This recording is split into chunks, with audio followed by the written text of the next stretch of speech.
जैविक और सेलर राबी 2025 का आयोजन कृषि मंत्री शिल्पी नेहा तिर्की ने लिया भाग। जैविक और प्राकृतिक खेतों के सिद्धांतों पर कार्यशाला। बिहार विधानसभा चुनाव को लेकर सियासत गर्व। आरजेडी के नए प्रदेश अध्यक्ष का नाम तय। ने प्रदेश अध्यक्ष की घोषणा की औपचारिकता बाकी। कांग्रेस नेता कन्हैया कुमार पहुंचे सुपौल न्याय संवाद कार्यक्रम में की शिरकत। कार्यक्रम में तमाम लोग रहे मौजूद।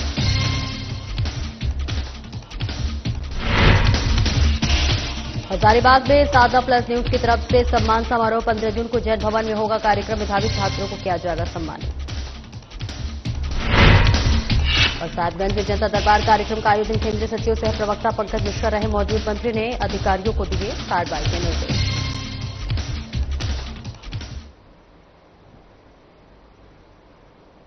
नमस्कार, स्वागत है आपका। मैं हूं आपके साथ सपना दीपक मद्देशिया। बुलेटिन का आगाज करेंगे। झारखंड की राजधानी रांची में आयोजित बॉयर और सेलर मीट 2025 में कृषि मंत्री शिल्पी नेहा तिर्की ने भाग लिया और इस कार्यक्रम में जैविक और प्राकृतिक खेती के सिद्धांतों पर कार्यशालाएं आयोजित की गई, जिनमें कीटनाशकों के प्रभाव, मिट्टी के प्राकृतिक व्यवस्था और खेती के अन्य पहलुओं पर चर्चा की गई। कार्यक्रम में सचिव अबू बकर सिद्दीकी, मुख्य कार्यपालक अधिकारी और इसी के साथ विकास कुमार सहित अन्य अधिकारी भी उपस्थित रहे। कृषि मंत्री शिल्पी नेहा तिर्की ने इस मौके पर किसानों को जैविक और प्राकृतिक खेती अपनाने की सलाह दी, जिससे न केवल पर्यावरण की रक्षा होगी बल्कि किसानों की आय में भी वृद्धि होगी। उन्होंने कहा कि प्राकृतिक खेती से मिट्टी की उर्वरता बनी रहती है और कीटनाशकों के उपयोग में कमी आती है, जिससे उत्पादों की गुणवत्ता में सुधार होता है। और कार्यक्रम में विभिन्न विषयों पर विशेषज्ञों ने अपने विचार प्रस्तुत किए।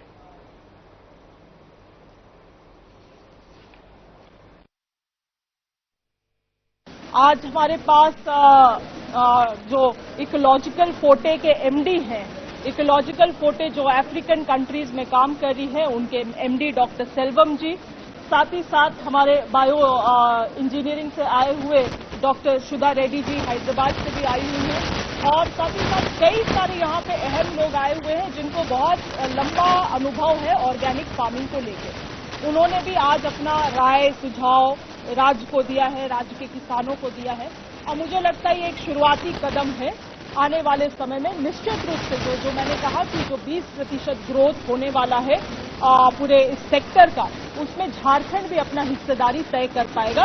इसी प्रयास के तहत काम किया जा रहा है। बिहार विधानसभा चुनाव के पहले आरजेडी ने अपने नए बिहार प्रदेश अध्यक्ष के नाम को तय कर लिया है।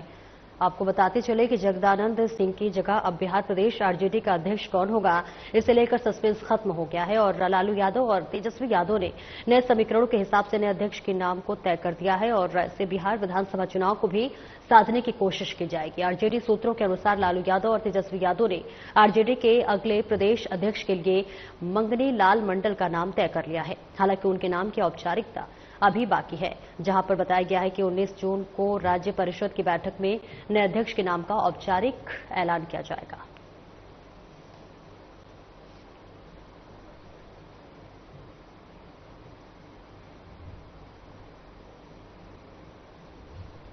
और भाषा विवाद को लेकर विवाद शांत नहीं हो रहा है। खूंटी और पलामू के बाद संथाल परगना के गोड्डा और देवघर के अंगिका हटाने का भी मामला तूल पकड़ता जा रहा है। स्थानीय युवाओं के बढ़ते आक्रोश के बीच बीजेपी ने बड़े आंदोलन की धमकी दी है। बीजेपी के पूर्व विधायक अमित मंडल ने कहा है कि सरकार के मंत्री चिट्ठी पत्र का खेल खेलने की बजाय मुख्यमंत्री को वस्तुस्थिति से अवगत कराएं और समस्या का समाधान करें। उन्होंने सरकार के फैसले पर कटाक्ष करते हुए कहा कि राजधानी रांची के बगल के जिले खूंटी में क्या बोली जाती है और वहां की भाषा क्या है, इसकी सरकार को परवाह नहीं है और मुंडारी को बाहर कहकर दिया है। और ऐसे में इसी तरह पलामू और गढ़वा के भोजपुरी ना देकर नागपुरी भाषा देकर वहां के युवाओं के भविष्य के साथ खिलवाड़ किया जा रहा है। उन्होंने कहा कि गोड्डा के देवघर की बहुसंख्यक लोग अंगिका बोलते हैं। विधानसभा में इसकी मान्यता है और जिसके आधार पर चुनाव के बाद मैंने और दीपिका पांचे सिंह ने अंगिका में शपथ ली और उसी सरकार में अंगिका को हटा दिया है। पूर्व बीजेपी विधायक अमित मंडल ने सरकार पर आरोप लगाते हुए कहा कि भाषा विवाद में उलझकर जो है जीटीईटी परीक्षा आयोजित नहीं करने की साजिश की जा रही है। उन्होंने कहा कि इससे पहले 2013 और 2016 में जब शिक्षक पात्रता परीक्षा आयोजित की गई थी तब उसमें अंगिका को शामिल किया गया था, लेकिन इस बार साजिश के तहत इसे हटा दिया गया है। तो ये जो अभिनंदन मैंने किया, ये अभिनंदन मैंने अंगिका में किया और ये अभिनंदन करने का मतलब आपको अब स्पष्ट हो गया होगा कि जिस क्षेत्र से मैं आता हूं वो अंगिका बाहुल्य क्षेत्र। लेकिन इसी अभिनंदन को यदि मैं दूसरे तरीके से करूं, सबको सलाम, उम्मीद है कि आप लोग खैरियत हैं। इसका मतलब कि जो मेरी आइडेंटिटी है, आज उस आइडेंटिटी को छोड़कर मैं दूसरे भाषा का इस्तेमाल करने लगूं, तो कहीं ना कहीं जो आने वाला जनरेशन होगा, आने वाला पीढ़ी होगा, वो ये समझ बैठेगा कि अंगिका हमारी भाषा ही नहीं, और जो हमारे ऊपर थोप दिया गया है भाषा, वही मेरी संस्कृति है। और यदि उर्दू को कंपलसरी कर दिया जाए नौकरियों में, तो जो अंगिका भी बोल रहे हैं, जो उड़िया भी बोल रहे हैं, जो हो कुड़ुक मुंडारी भी बोल रहे हैं, वो भी कहीं ना कहीं उर्दू को ही अपनी भाषा समझ जाए। ये मैंने एक उदाहरण दिया कि सरकार की मंशा क्या है, और इस प्रेस मीट का जो मकसद है वो भी आपके सामने आ गया। कांग्रेस के नेता कन्हैया कुमार राज सुपौल पहुंचे, जहां वे सुपौल सदर बाजार के अंश गार्डन एंड रिसोर्ट में कांग्रेस के सामाजिक न्याय संवाद कार्यक्रम में मुख्य अतिथि के रूप में शामिल हुए। वहीं हल्ला बोल के संयोजक अनुपम भैया भी कार्यक्रम में शिरकत किए। कार्यक्रम का आयोजन कांग्रेस के पूर्व विधानसभा प्रत्याशी मिन्नत रहमानी के नेतृत्व में किया गया। मौके पर काफी संख्या में लोग मौजूद रहे।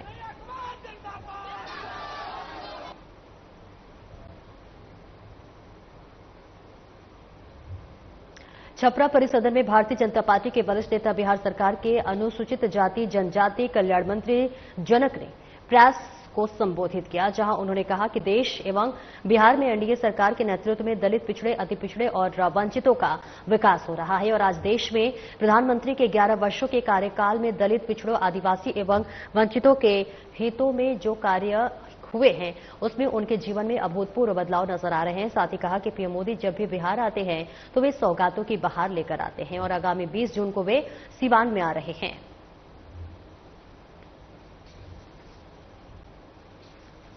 मकसद स्पष्ट है।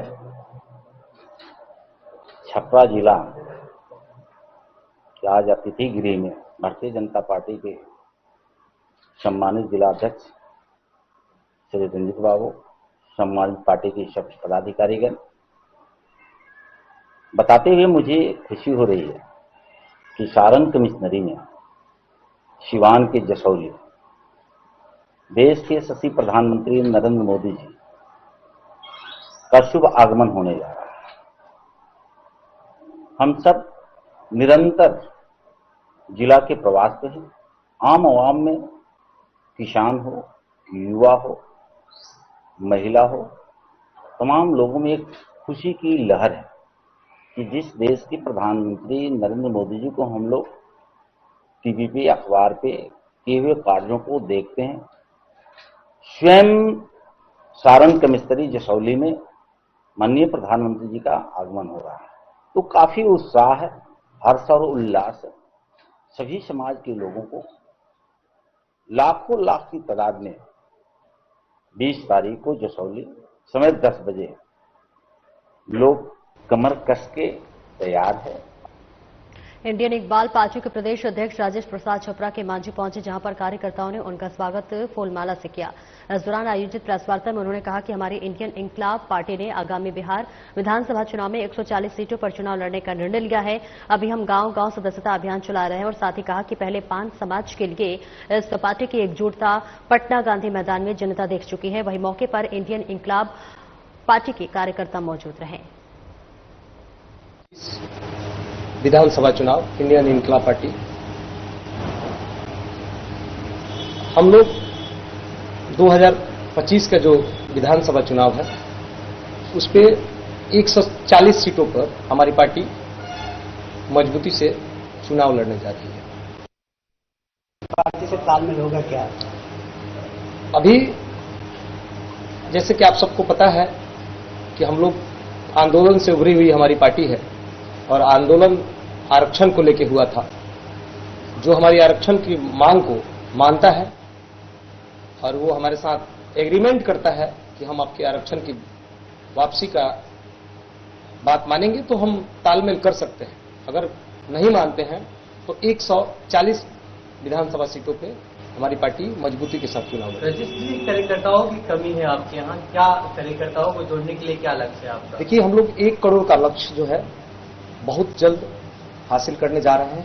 जो हमारी 1 करोड़ का सदस्यता अभियान जो चल रहा है, उसको हम लोग अभी तो हमको परसों ही प्रदेश अध्यक्ष नियुक्त किया गया है और हम पूरे बिहार के 38 जिला में, यहाँ तक कि पंचायत स्तर और गांव स्तर पर घूम घूम कर अपने संगठन को मजबूत करेंगे और 1 करोड़ का सदस्य का जो लक्ष्य है। और वही साधना प्लस न्यूज की तरफ से रविवार 15 जून को स्थानीय जैन भवन में एक भव्य सम्मान समारोह का आयोजन किया जा रहा है। इस विशेष कार्यक्रम में उन मेधावी विद्यार्थियों को सम्मानित किया जाएगा जिन्होंने 10वीं एवं 12वीं कक्षा में शानदार अंक प्राप्त कर अपने माता पिता, विद्यालय और समाज का नाम रोशन किया है। कार्यक्रम का संचालन नमिता खंडेलवाल द्वारा किया जाएगा, जो अपनी प्रभावशाली प्रस्तुति से कार्यक्रम में ऊर्जा और उत्साह का संचार करेंगी। वहीं श्रोताओं को भक्ति रस में सराबोर करने के लिए सिल्की जैन के द्वारा मधुर भजनों को प्रस्तुति दी जाएगी। मंजू जैन छाबड़ा द्वारा भी प्रस्तुति की जाएगी। इसके अलावा और भी कई तरह के कार्यक्रमों की प्रस्तुति की जाएगी। जानकारी देते हुए हमारे संवाददाता प्रमोद खंडेलवाल ने बताया कि कार्यक्रम की सभी तैयारियां पूरी कर ली गई हैं। हजारी की बात कर रहे हैं, जहां कल 15 जून को साधना प्लस न्यूज की तरफ से वैसे होनहार छात्र छात्राओं को सम्मानित किया जाएगा जो 10वीं और 12वीं कक्षा में 90% से अधिक अंक प्राप्त किए। जी बिल्कुल, अभी हम हैं स्थानीय बड़ा बाजार के जैन भवन में और आपको दिखलाना चाहते हैं कि तैयारी जो चल रही है और आप देख सकते हैं कि जिस तरीके से तैयारी होगी। क्योंकि कल दोपहर 2 बजे से कार्यक्रम प्रारंभ होगा और यहाँ पे भव्य मंच बनेगा। जिस तरीके से बच्चों को सम्मानित किया जाएगा और बाहर के भी कलाकार आ रहे हैं। अपने दर्शकों को ये भी बता दूं कि सम्मानित के साथ साथ स्थानीय बच्चों के द्वारा रंगारंग कार्यक्रम का आयोजन किया जाएगा और आप ये देख सकते हैं कि लगातार कारीगर लगे हुए हैं कल की तैयारी के लिए। और ये भी मैं बता दूं कि 70 से भी अधिक बच्चे एक मंच पर कल सम्मानित किए जाएंगे। ये हमारा भव्य मंच होगा। यहाँ से आप देख सकते हैं सीटिंग की व्यवस्था की गई है। इसके अलावा यही हॉल है, इसके बाद बाहर भी सीटिंग की व्यवस्था है। आपको ये मैं बता दूं कि जो कि कार्यक्रम का जो संचालिका है वो है नमिता खंडेलवाल। इसके अलावा जो छोटे छोटे बच्चे हैं उन लोगों के द्वारा नृत्य किया जाएगा, क्योंकि तमाम जो इतने लोग रहेंगे, क्योंकि 2.5 से 3 घंटे का ये जो कार्यक्रम है लगातार चलता रहेगा और बच्चों में काफी उत्साह हुआ कल के कार्यक्रम को लेकर लगा हुआ है। जैसे वही कैमरामैन के सामने प्रमोद खंडेलवाल, साधना प्लस न्यूज, हजारीबाग। एक ब्रेक के लिए रुकेंगे, फौरन हाजिर होते हैं।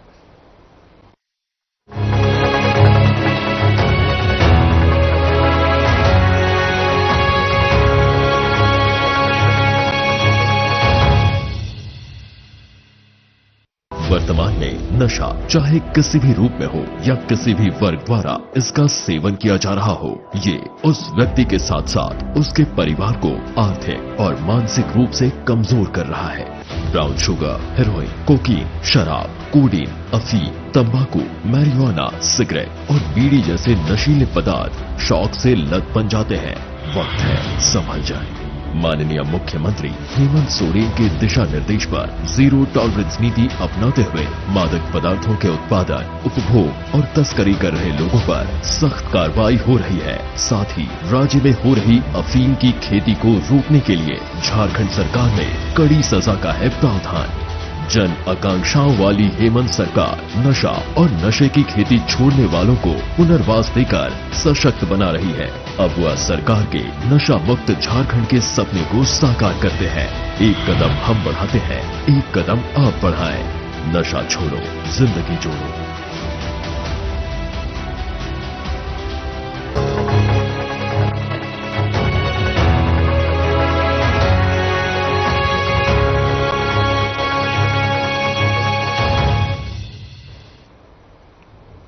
ब्रेक के बाद एक बार फिर से स्वागत है आपका। खबरों में आगे बढ़ेंगे। साहिबगंज शहर के विभिन्न बाजार स्थित बड़ी धर्मशाला में जनता दरबार का आयोजन किया गया। आयोजित जनता दरबार कार्यक्रम में झारखंड मुक्ति मोर्चा के केंद्रीय सचिव व सह प्रवक्ता पंकज मिश्रा ने अपनी अपनी समस्याओं को लेकर आए हुए लोगों की समस्याओं को सुना।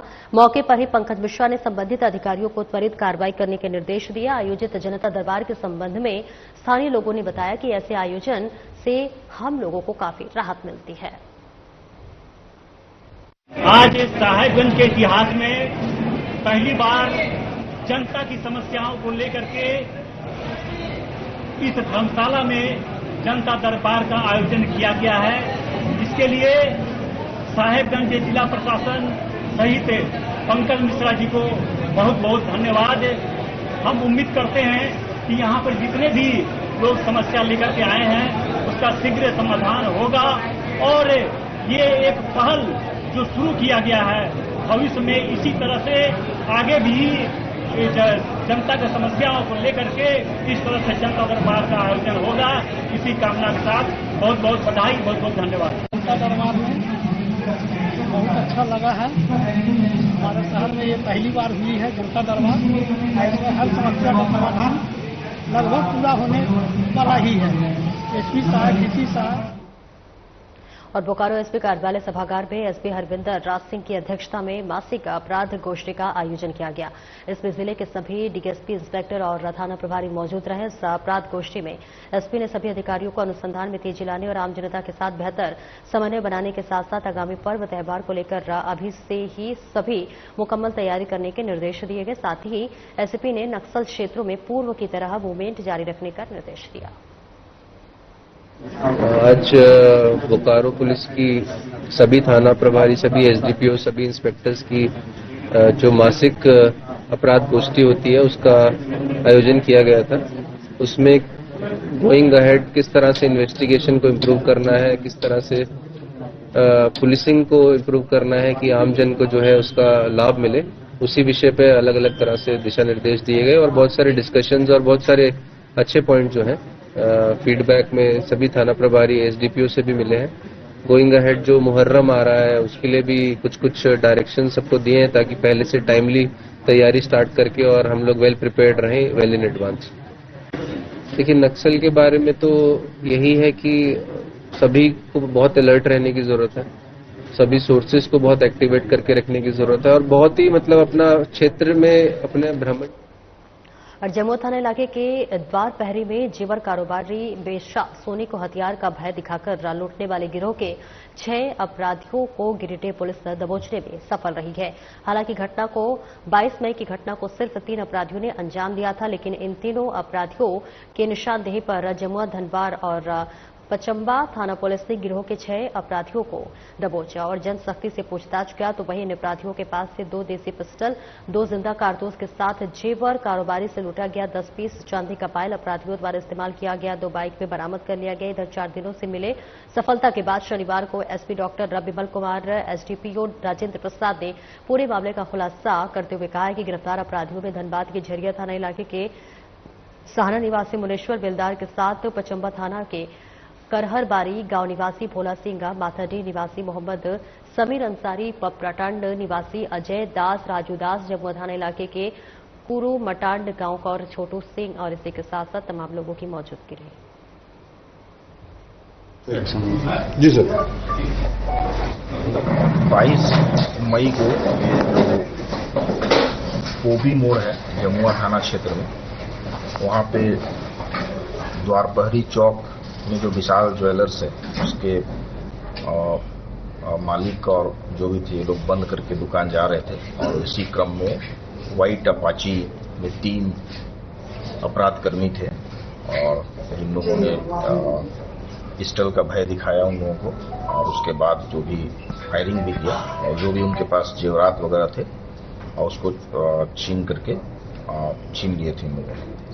इनफैक्ट लूट की घटना हुई थी और इसके पहले भी एक आध घटनाएं इस संबंध में दर्ज की गई थी जिसमें व्हाइट अपाची की बात सामने आ रही थी। इसमें हम लोगों ने कांड दर्ज किया और एसडीपीओ पुरी महुआ के नेतृत्व में एक टीम बनाया था और जिसके बाद हम लोगों ने 6 अभियुक्त के।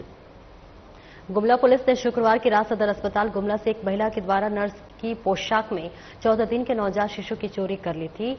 पुलिस ने त्वरित कार्रवाई करते हुए नवजात शिशु को सकुशल बरामद कर लिया है। साथ ही रांची जिला के चानहो रांची निवासी बबीता टोम्पो और उसके पति सूरज लोहरा को गिरफ्तार कर लिया है। इसी के साथ एसडीपीओ सुरेश प्रसाद यादव ने बताया कि बच्चा चोरी की सूचना के बाद तुरंत एक टीम का गठन किया गया। सीसीटीवी फुटेज सहित गुप्त सूचना के आधार पर कार्रवाई करते हुए दोनों आरोपियों को गिरफ्तार कर लिया गया है।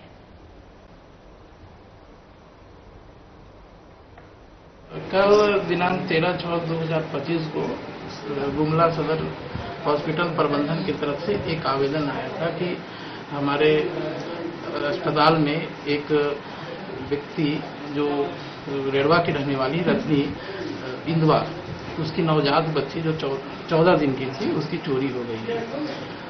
और उस आवेदन के आधार पर हमारे गुमला थाना में कांड दर्ज करके हम लोग टेक्निकली उस कांड का उद्भेदन करने की दिशा में अग्रसर होते हैं और कुछ ही घंटों में उस चोरी हुए नवजात बच्चे का रिकवरी हम लोग ये रांची जिला अंतर्गत करा लेते हैं।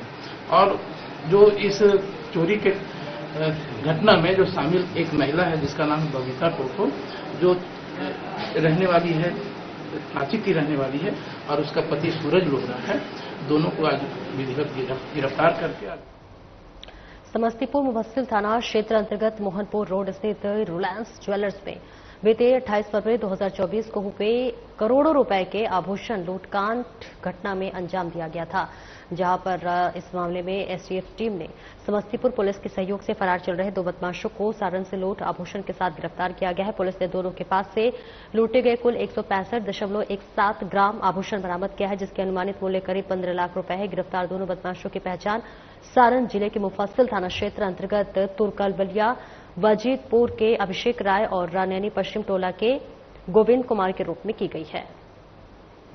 आपको मालूम है कि मुफस्सिल थाना अंतर्गत 28/2/24 को रिलायंस में एक लूट की घटना घटी थी। लूट के पश्चात अनुसंधान के क्रम में पाया गया था कि अपराधकर्मी काफी पेशेवर थे और तकनीकी रूप से और प्रोफेशनल होने के कारण अलग अलग गिरोह बना करके इस घटना का अंजाम दिए थे। लेकिन पुलिस के द्वारा इस कांड को सफल उद्भेदन की जिम्मेवारी भी थी। पुलिस अधीक्षक समस्तीपुर एवं एसटीएफ के द्वारा इस गिरोह को लगातार पकड़ने के लिए, छापामारी करने के लिए और बरामदगी के लिए अभियान चलाया जा रहा है। और एक बड़ी खबर समस्तीपुर से है, जहां भीषण सड़क हादसे में 3 दोस्तों की दर्दनाक मौत हो गई। घटना के संबंध में बताया गया है कि रोसड़ा थाना क्षेत्र के सुधा डेयरी के पास तेज रफ्तार स्कॉर्पियो और बाइक के बीच आमने सामने से टक्कर हो गई। इस टक्कर में एक ही गांव के 3 युवकों की मौत हो गई। तीनों युवक एक ही बाइक पर सवार होकर बारात जा रहे थे। मृतकों की पहचान अनुज कुमार शेर बहादुर उर्फ पल्लू और सुजीत कुमार उर्फ दिल खुश के रूप में हुई है। सभी बेगूसराय के खुदावंदपुर थाना क्षेत्र के फफौद गांव में रहने वाले थे। मोटरसाइकिल कैसे, कहाँ से आ रहे थे लोग? मिर्जापुर से घरपुरा जा रहे थे। बारात से लौट रहे थे? नहीं, ये जाइए रहे थे। हाँ, यार का बड़ा नहीं जाएंगे, यार बड़ा डर, हम गाड़ी पर उतर गया। 48 घंटे के भीतर चतरा पुलिस को नशे के माफियाओं के विरुद्ध दूसरी बड़ी सफलता मिली है। पुलिस ने 2 करोड़ रुपए से अधिक की अफीम और ब्राउन शुगर के 7 लाख रुपए कैश बरामद किया है। बताते चले, पुलिस ने नशे के कारोबार के मुख्य सरगना रोशन दांगी को गिरफ्तार किया है, जिसे पूछताछ के आधार पर पुलिस ने राजपुर थाना क्षेत्र के बूढ़ी गढ़ा गांव निवासी उसकी साली रूबी कुमारी के घर में छापेमारी कर अवैध रूप से संचालित मिनी ब्राउन शुगर फैक्ट्री का भंडाफोड़ किया। 6/2025 को पथलगड्डा थाना क्षेत्र के अंतर्गत कांड संख्या 24-25 दर्ज किया गया था और एक महिला को एनडीपीएस एक्ट के तहत न्यायिक हिरासत में भेजा गया था। उसमें जो मुख्य आरोपी थे रोशन दांगी, वो फरार चल रहे थे।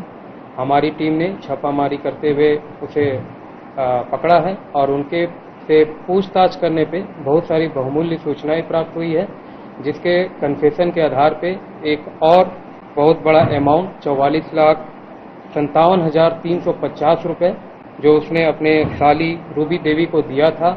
तो रूबी देवी के घर में छापामारी किया गया और वहां से ये पैसा भी बरामद हुआ और साथ ही वहां से अफीम भी बरामद हुआ है। रोशन दांगी के कन्फेशन के आधार पे एक अन्य जगह छापामारी की गई है, उसका नाम अभी हम नहीं बता रहे हैं कुछ कारण से।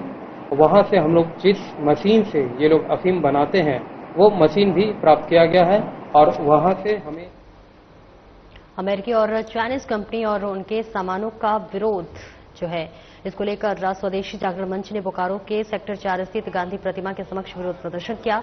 इस दौरान विदेशी कंपनियां भारत छोड़ो के नारे भी लगाए गए। मीडिया से बात करते हुए भारतीय स्वदेशी मेला प्रमुख सचिंद्र कुमार बरग्यार ने कहा कि हमें पूरी तरह से अमेरिका और चाइनीज कंपनियों का भारत में विरोध करना चाहिए, क्योंकि विदेशी ताकतें हमारे देश में बड़ी साजिश कर रही हैं। अमेरिकी कंपनियां विदेशी कंपनियां के विरोध में स्वदेशी जागरण मंच का राष्ट्रीय स्तर पर ये विरोध प्रदर्शन अभियान चल रहा है, जिसमें आज बोकारो का यह कार्यक्रम है। ऑपरेशन सिंदूर के पश्चात जो स्थिति हुई हम लोग सभी उससे अवगत हैं। अभी अमेरिका का जो 250वां राष्ट्रीय दिवस है उसने पाकिस्तान के जनरल मुनीर को उसका चीफ गेस्ट बनाया है। इसके बाद डीआरडीवी जमशेदपुर की ओर से आज 14 जून को एक विशेष मैंगो फेस्टिवल का आयोजन किया गया, जिसमें शहर और आसपास के क्षेत्रों से आए किसानों ने आम की विभिन्न किस्मों का प्रदर्शन किया। इस अवसर पर मुख्य अतिथि के रूप में अनिकेत सचान मौजूद रहे। प्रदर्शनी का मुख्य उद्देश्य किसानों को उनके फसल का उचित मूल्य प्रदान करना है। फेस्टिवल में किसानों ने दशहरी, लंगड़ा, चौसा, सफेदा जैसी पारंपरिक किस्मों के साथ साथ अनेक विकसित प्रजातियां भी पेश की, जिसमें लोगों में काफी उत्साह देखने को मिला। ये हम लोग के जमशेदपुर में इस बार पहली बार जिला प्रशासन के द्वारा आम बागवानी मेला का आयोजन किया गया है। इसके मूल रूप से दो उद्देश्य हैं। एक, इसे हम लोगों ने इंटरैक्टिव सेशन के रूप में भी रखा है ताकि हम फार्मर्स को ई नाम और जो अन्य बेचने के साधन है उनके बारे में अवगत करा सकें। साथ ही साथ ये एक अपने आप में स्टैंड अलोन प्रयास नहीं है, बल्कि हम लोग इसे शुरू से पिछले 1.5 महीने से आप लोग भी जान रहे होंगे कि हम लोग लगातार किसानों को खरीदारों से जोड़ने की कोशिश कर रहे थे, जिसके कारण कई सारे किसानों को अच्छा बाजार मूल्य भी मिला है और उनकी जो प्रोड्यूस है उसे अच्छा बाजार भी मिला है। उसी के एक अंतिम कड़ी में आप कह सकते हैं कि मोस्टली आम का सीजन खत्म होने वाला है, अंतिम कड़ी में भी बागवानी मेला का आयोजन किया गया है, जहां पे एक और बार जितने भी हमारे बायर्स हैं जो अलग अलग मंडी हमारे मंडी परिषद से संबंधित हैं और जो नहीं भी हैं उनको हम लोगों ने यहाँ पे इन्वाइट किया है और किसानों को। फिलहाल इस बुलेटिन में इतना ही। नमस्कार।